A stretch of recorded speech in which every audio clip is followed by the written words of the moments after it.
Apostle Paul, the apostle, is a man of like passion, such as you and I. And he said, I have finished.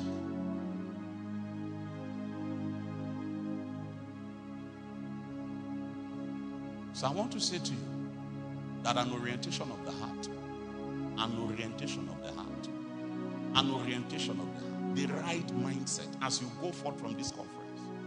The things that God has said to you, let them be your life. Are you with me? Let them be your life. Develop a dependence complex upon the word of God. A dependence complex upon the word of God. Look at you and they wonder why you do the things you do the way you do them. It is because there is a drummer drumming for you underneath. As that my popular songwriter says, I come to the garden alone while the dew is still on the roses, and the voice I hear falling on my ear, the Son of God discloses, and he walks with me, and he talks with me, and he tells me I am his own, and the joy that we share as we tarry there, none other has ever known. Sometimes even your closest allies will not know, because the sound that you heard was personalized. It was customized with your name. You heard him say to you, rise up, my love, my fair one, and come away.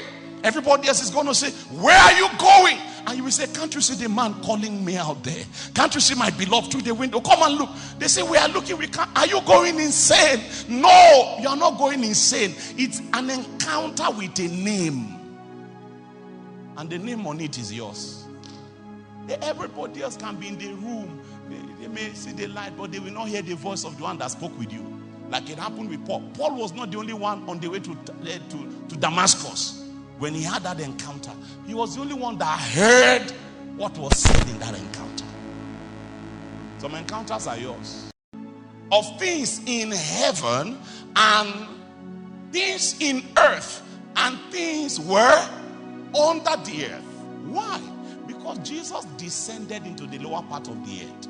And those that host in the lower parts of the earth, they couldn't hold him there. For death could not hold him captive, even in the grave. Jesus is Lord, even in the grave. Jesus is Lord. He went into the lower parts of the earth. They couldn't hold him there. He came out from that place and came into the earth. And there's such a thing as gravity. And the earth could not hold him here. He went into the heavens. And the heavens was not a terminal. He still went above all heavens. Therefore, if the thing is under the earth, if the thing is under the earth, it will bow. If the thing is on the earth, it will bow. If the thing is in the heaven, it will bow. Because Jesus has gone the entire distance of all reality, and there was none that could trap him. When he showed himself to John the beloved in Revelation chapter 1, he introduces himself again to John afresh. In verse 18, he says, I am he that liveth and was dead. He said, behold, I am alive. I'm alive. And this is not like Lazarus.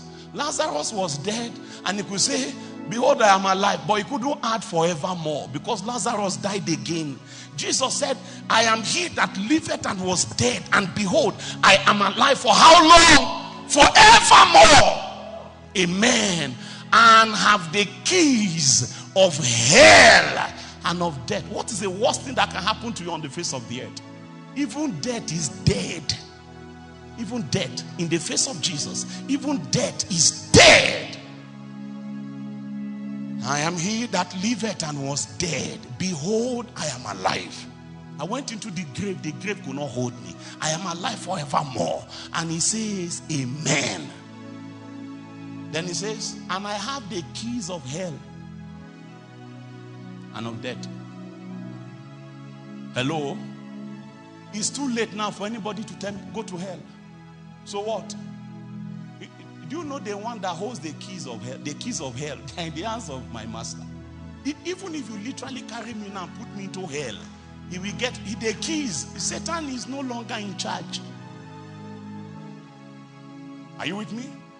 And I want you to know that this is the operation of the Christ. This was not one. They gave Peter, and by extension the believers, the keys of the kingdom. You see these ones, Jesus collected this one through his death. When he went down there, he dispossessed the principalities and powers, and then he spoiled principalities and powers, and he led captivity captive. When he came out of that place, it was the vindication of God, of Jesus. But much more than that, or in addition to that, it was to let us know that the way has now been opened.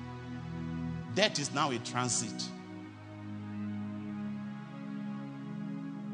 So Jesus said, because I live, you will live also. Listen to me, listen to me. If I use common sense, I will be a Christian. If I use serious sense, I will be a Christian. It doesn't make sense to be anything other than a Christian. Who do you want to follow?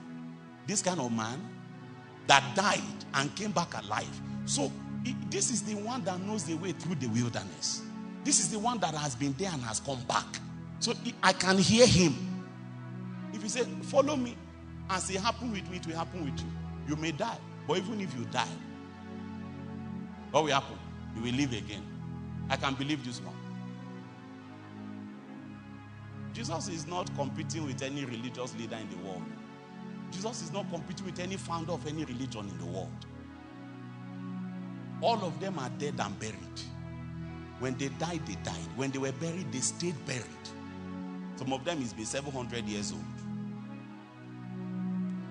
There are people that go to venerate the tomb of the founders of their religion.